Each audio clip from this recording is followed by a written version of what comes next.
of attorney-client privilege? Sure. Okay. I assume he's not there. We'll have Mr. Dorsey come in real quick. We'll have him resworn, and then we'll just proceed on this limited issue outside the presence, and then ultimately I'll make a determination. I understand it's your proffer that that's what he's going to say, but I'd rather have it fleshed out. That's fine. No problem. Bring in Mr. Dorsey. Just Mr. Dorsey, no jurors. No jurors.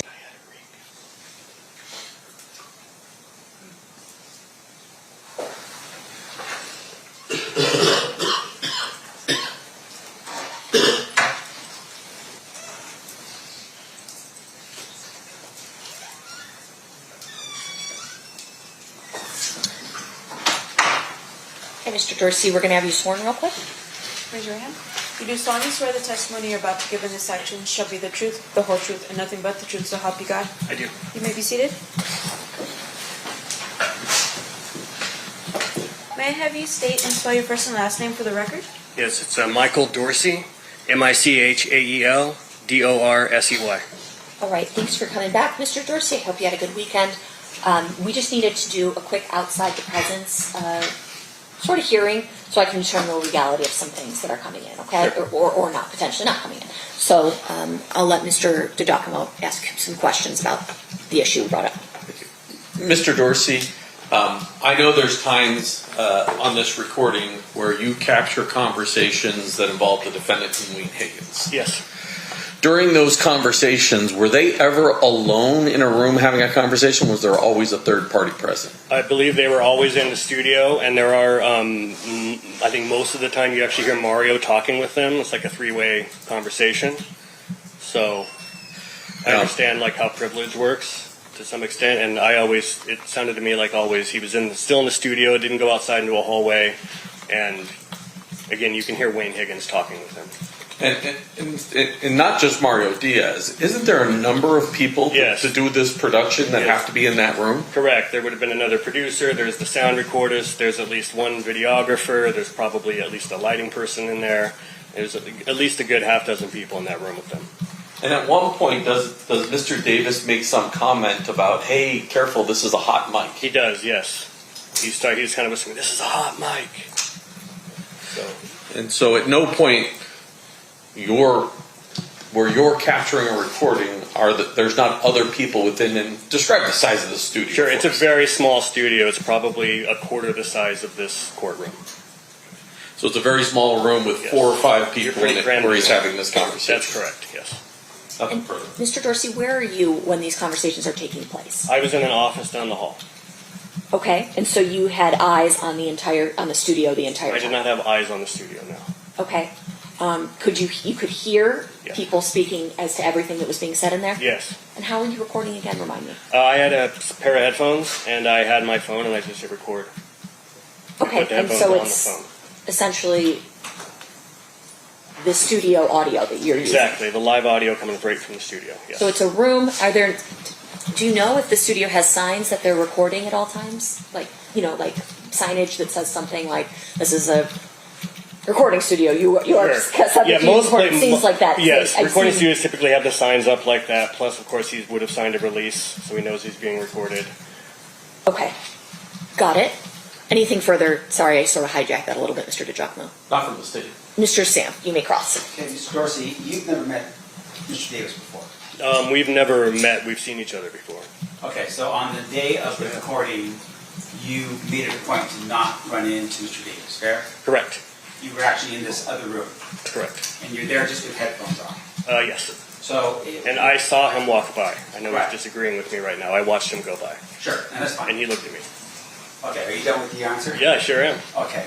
Now, in terms of your work, I want to make sure I'm clear. Are you working as an employee of BET? No. Okay, what are you at that point? I am a contract employee, work for hire, as a technical consultant for specifically this production. I'm not hired by BET, I'm hired by the production company. By the production company? Yes, sir. And that's Entertainment One? Entertainment One and Creature Films, like a subsidiary of Entertainment One. All right. And then in terms of your work with Entertainment One, that was bound with a confidential agreement, right? Yes. do you have proof right now that you're no longer bound to that agreement? I do. I have a letter from an attorney at Paramount Pictures, which owns BET, approving me sharing my information. And then I also have an email from Mark Ford, the head of Creature Films, also saying he had no objection. Okay, so in your work with Entertainment One, what you basically do is you have your phone or whatever recording device down Yes. next to the monitor in which you're listening to a conversation. Correct. You cannot tell us who's where in your recording, correct? Correct. You just hear noises, right? That's right. Now, in terms of the actual recording itself, as the individuals sitting there, are they sitting with mics on their lapels as they're sitting there being interviewed by that person? What you mean, the person conducting the interview, is he wearing a mic? Is he wearing a mic, and is the person that he's interviewing wearing a mic? I don't know if the Mario Diaz, for example, is conducting the interview. I don't know if he was wearing a lapel mic, but there would be 2 mics in the room minimum. There would be a lapel mic on Keffe, and then there would be a shotgun mic over him that is kind of capturing everything else in the room. Right. And so in terms of what you're recording, you don't know, for instance, if the cameras are on and off because you're actually just listening to sound. That's correct. And in terms of the interview, you understand that Wayne Higgins was in the room as well as Yes. Mr. Davis. Yes, he was there for the entire first interview, and then he was like 10 minutes late to the second interview. All right. Now, before we were listening to this, are there any moments at all where Mr. Davis is talking loudly during what you would think would be a private conversation? Loudly. He's just using a normal indoor voice is what I would say. Okay. And then And- when you say that there was this statement that this is a hot mic, Yes, fair to say that that was a reminder to whoever he's talking to that, hey, this should be kept private. correct. All right. Yeah. So there were times where there was an understanding, or at least an idea that what they were going to have a conversation about. There was one time, that was the only time. Now, after you had recorded what you did in this Yes. case, which is the entire thing, Correct. you never had his permission to record all of it, right? I didn't need his permission. Why?